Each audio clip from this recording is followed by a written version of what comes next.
लक्ष्मी ने आंवले के वृक्ष को विष्णु और शिव का प्रतीक मानकर उसकी पूजा की। उनकी पूजा से प्रसन्न होकर विष्णु और शिव प्रकट हुए।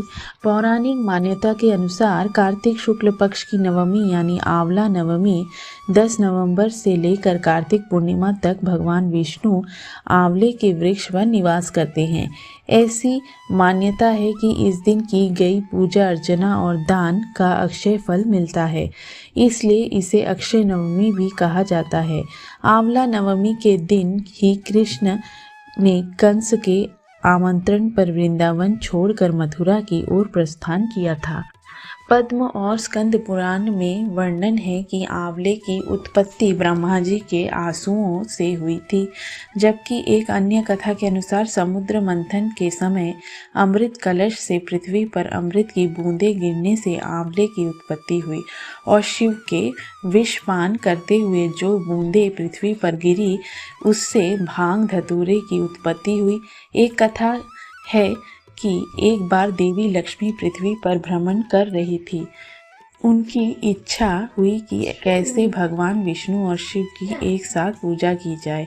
तभी उन्हें ध्यान आया कि विष्णु तो तुलसी प्रिय है और शिव को बेल, इन दोनों के गुण एक साथ आंवले में हैं। लक्ष्मी ने आंवले के वृक्ष को विष्णु और शिव का प्रतीक मानकर उसकी पूजा की। उनकी पूजा से प्रसन्न होकर विष्णु और शिव प्रकट हुए। माता लक्ष्मी ने आंवले के पेड़ के नीचे उन्हें भोजन कराया और उसके बाद स्वयं भोजन को प्रसाद रूप में ग्रहण किया।